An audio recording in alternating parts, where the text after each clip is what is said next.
என் மனைவி பிரச்சனை, அந்த பிரச்சனை அப்படியெல்லாம் கிடையாது. நீங்கள் எப்படி இருக்கிறீர்களோ அதை பார்த்தான் உன் தொண்டன் இருப்பான், நீங்கள் எப்படி இருக்கிறீர்களோ அதை பார்த்தான் சாமானியன் இருப்பான். ஏனென்றால் ஒரு பெண் சொல்லுகிறது, திருப்பாச்சி படத்தில் அண்ணன் வந்து தங்கைக்காக எவ்வளோ ஒரு ரவுடிகளெல்லாம் கொள்கிறார், அப்போ எவ்வளோ நல்ல ஒரு இதுனா அப்படின்னு ஒரு பெண் பேட்டி கொடுக்குது. இன்னொரு பெண் பேட்டி கொடுக்குது, எங்கள் அண்ணன் நல்ல நடனம் ஆடுவார், அதுக்காக வாக்களியுங்கள் என்று ஒரு பெண் பேட்டி கொடுக்கிறது. அப்போ எந்த அளவுக்கு நாசமாக்கி வைத்திருக்கிறது. உங்கள் அனைவரும் கையெடுத்து கும்பிடுகிறேன் அன்பான என் சகோதர சகோதரிகளை, தமிழ் இனங்களே, ரசிகர்களே.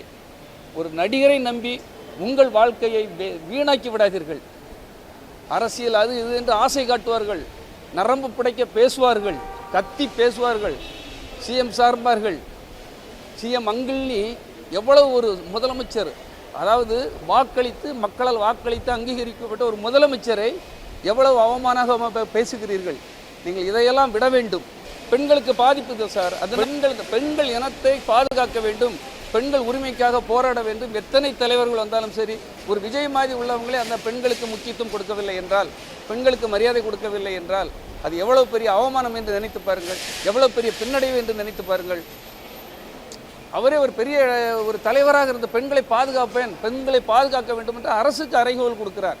ஆனால் அவர் வாழ்க்கையில் அதை சரியாக நடந்து கொண்டிருக்கிறாரா, அந்த பெண் எப்படி கொடுமைப்படுத்தப்பட்டிருக்கிறார் என்று அந்த பெண் வெளியே வந்து பேசுது. விவகாரத்து கோர்ட்டுக்கு வந்துடுச்சு இல்லையா? அப்போ இதில் இருந்து அந்த பெண்ணுடைய எல்லாமே மறைக்கப்படுகிறது சினிமாவில்.